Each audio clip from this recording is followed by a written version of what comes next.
केवल युवा पुरस्कार की बात आई तो उस समय माई की कृपा से आप सबके स्नेह से जिला युवा पुरस्कार मिला।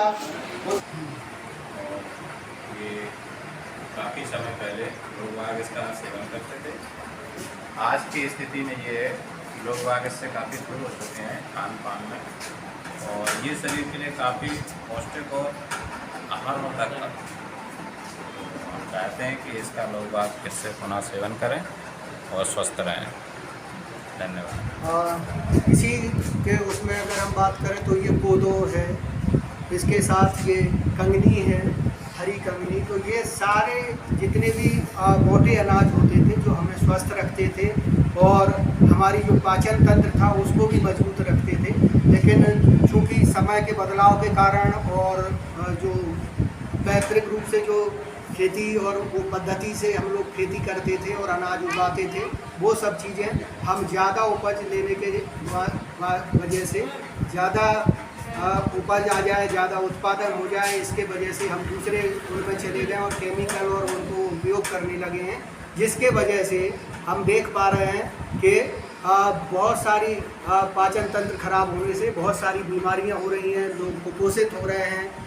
और इस वजह से इसको अभी इस वर्ष को पूरे को माननीय प्रधानमंत्री जी द्वारा मिलेट्स ईयर के नाम से मनाया जा रहा है पूरे देश में। इसी तारतम्य में नेहरू युवा केंद्र दतिया के द्वारा युवा कार्यक्रम एवं खेल मंत्रालय भारत सरकार के निर्देशन में जिले स्तर पर मिलेट्स मेला का आयोजन किया जा रहा है, जिसमें लोगों को मिलेट्स के बारे में विभिन्न प्रजातियों के बारे में बताया जा रहा है। और ये आज का जो आयोजन है वो मध्य प्रदेश जन अभियान परिषद के स्टूडेंट्स MSW और BSW के हैं।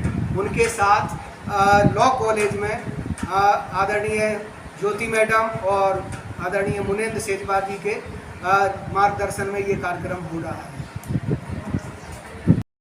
प्रदेश का पहला मेंटर यूथ क्लब है, वो मेंटर यूथ क्लब सीतापुर है।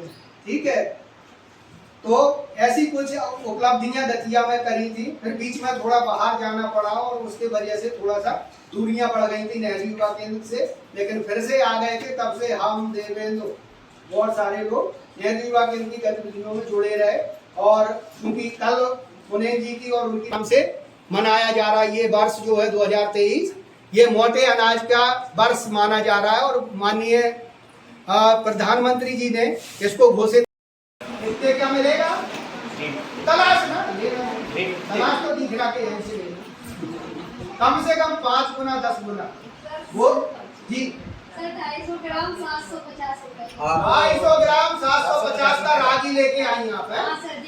ठीक है, वही रागी अगर हम रीवा में चले जाए, सतना में चले जाए, पन्ना में चले जाए, उन किसानों से 25 रुपए किलो 20 रुपए किलो में वो दलाल खरीद के ले जाते हैं, और वो दलाल लेके देते हैं पर अंबानी को, अदानी को, रिलायंस फ्रेश में कभी कहीं तो पता चल रहा है वो कितना रेट हो गया उसका।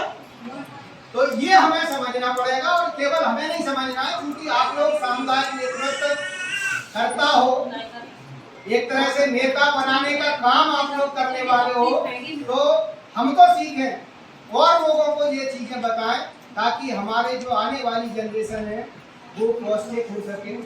उनमें जो अभी कमी आई थी कोविड के दौरान, कौन सी पावर कम हो गई थी? इम्यूनिटी क्षमता, रोग प्रतिरोधक क्षमता। ऐसा नहीं है, यानी सब लोग लेते हैं, केवल इन्हें थोड़ी सी बस जगाने की जरूरत है। तो वो रोग प्रतिरोधक क्षमता अगर बढ़ाना है तो काहे से बढ़ती है? पौष्टिक आहार से।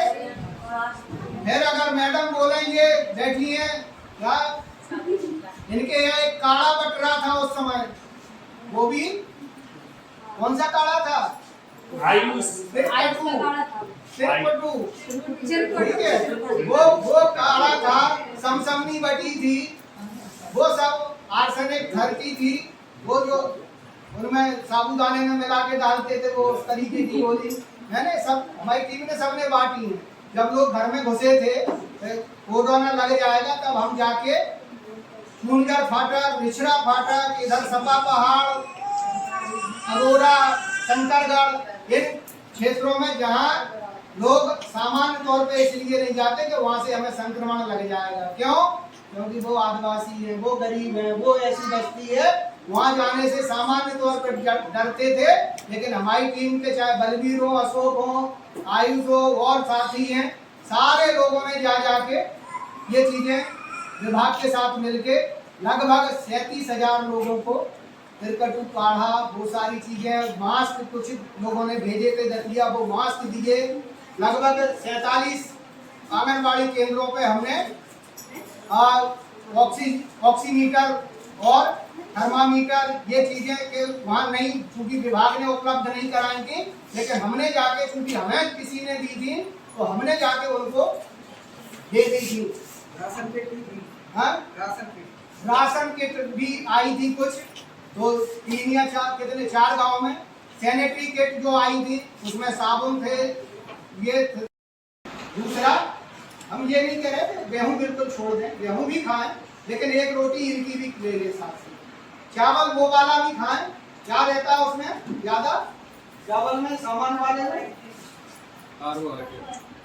और तो कुछ नहीं है। आलू में क्या है? कुछ नहीं है, लेकिन हम आलू खा रहे हैं। तो हमें इन चीजों को शामिल जब करेंगे तो हम खुद तो स्वस्थ रहेंगे और बच्चों को भी, अपने आने वाली पीढ़ी को स्वस्थ बना पाएंगे। तो मेरा निवेदन इतने था नेहरू युवा केंद्र के माध्यम से, जन अभियान परिषद के माध्यम से, कि आप लोगों को जब भी अवसर मिले इन बारे में जरूर बताएं। और जैसे आपने अभी क्वेश्चन सर्च करे के माध्यम से ये मोटे अनाज के बारे में बताया जा रहा है कि ये पौष्टिकता क्या है। तो वास्तव में ये पौष्टिकता और ये अनाज के बारे में अपन वैसे नहीं समझते थे, लेकिन ये कोरोना जैसी महामारी के समय व्यक्ति को समझ में आ गया कि क्या चीज़ अच्छी है और क्या चीज़ बुरी है। अपने को छोटी सी छोटी चीज़ की अहमियत मालूम चल गई। अपन सोचते थे कि हवा ऐसे ही है, पेड़ पौधे ऐसे ही हैं, काटो इनको और जला दो, कोई इनकी वैल्यू नहीं है। इसी तरह से खाने पीने का है, कुछ भी खाओ, मैगी खा लो पेट भर गया, नूडल्स खा लो पेट भर गया। लेकिन आज अपने को कोरोना जैसी महामारी के समय इन सब चीज़ों की अहमियत मालूम चल गई है कि ये हमारे लिए कितनी पौष्टिक है। तो मैं यही कहना चाहती हूँ कि सभी लोग अपना शुद्ध शाकाहारी भोजन खाएं, फल फ्रूट खाएं, मोटा अनाज खाएं, दूध खाएं, और कहते हैं कि एग में भी होता है तो वो भी खाएं, पर खाएं अच्छा खाएं, कम खाएं, स्वस्थ रहे, सुखी रहे, आनंद का जीवन। ये होती है गागर में सागर भरने वाली बात। ठीक है, मैडम ने 4 शब्दों में ही अपनी बहुत सारी बातें आप तक पहुंचा दी। तो मैडम के लिए एक बार जोरदार ताली।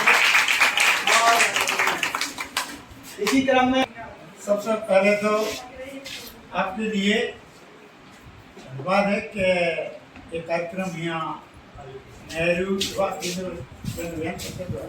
रखा गया, और सभी लोगों को धन्यवाद देता है कि परीक्षा के उपरांत इतने टाइम को निकाल करके आप यहाँ बैठे। अच्छा, यहाँ है मोटे अनाज की बात। अब मोटा अनाज शहरी क्षेत्र के लोग नहीं जानते। क्यों जानते? कि उन्हें मालूम ही नहीं है क्या होता है। मैंने सन 68 से खेती की है, सन 68 से खेती की है और 76 तक की है, जिसमें मैंने समा, कुट्टी, रागी, कोदा, ज्वार, बाजरा, मक्का, ठीक है, और गेहूं चना ये तो होते हैं। जो मोटे अनाज की बात हो रही है तो ये सबकी खेती की है। इसमें इतना ताकतवर, इतनी शक्ति के पौष्टिक तत्व हैं कि लोग वाक पहले बीमार भी क्यों नहीं होते थे, इनको ठीक है, और उनको खाने से उनकी ताकत बढ़ जाती थी, काम करते थे। अब क्या है, अब ये नई नई चीजें खाने को मिल रही है। तो वाली बात बताइए, अगर आज भी जिस के समय यदि दूध नहीं निकलता है, व्यक्ति का दूध नहीं निकलता है उस सूता का, तो उसे उस पौधे को ऐसा ही पिसवा लो, और उसके दूध डाल के उसका खीर बना दो या जो भी बना दो, उसे खिला दो, तो क्या है, दूध की मात्रा बढ़ जाएगी। फिर सूता को क्या खिलाओ, कुटकी के चावल जाओ। अगर उसमें ताकत नहीं होती तो उसे क्यों खिलाते?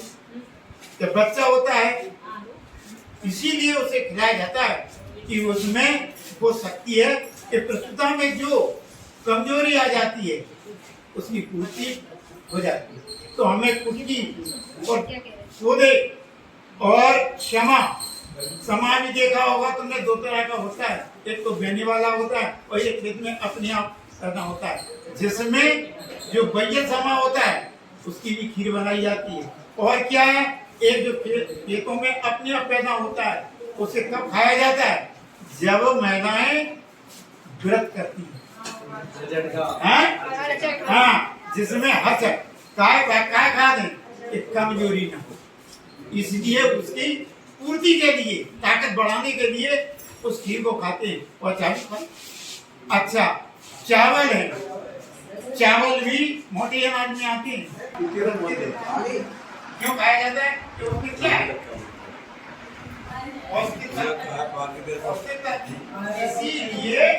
इसीलिए इन चीजों को और क्या है, आपने देखा होगा जवा, यदि जवा में ताकत न होती, ठीक है, तो भैंसों को जवा का आटा वो सारे अनाज पौष्टिक जवा का आटा भैंसों को क्यों खिलाती? शक्ति है जिससे कि भैंस, गाय, इत्यादि कम से कम 50 ग्राम चना, सर्दियों में, गर्मियों में अभी भी चना। यदि आपको जुकाम हो जाए तो भुने हुए चना आप पानी ना पिए, आपका गर्म जुकाम राइट हो। ये प्रैक्टिकल की चीजें हैं जी, क्या है उसमें बहुत ताकत है, ठीक है, जो मोटे अनाजों में होती है। इसलिए हमेशा मोटे अनाजों को खाने में है, जिससे कि हमारी शरीर की शक्ति बढ़े और हम तंदुरुस्ती शक्ति बढ़े।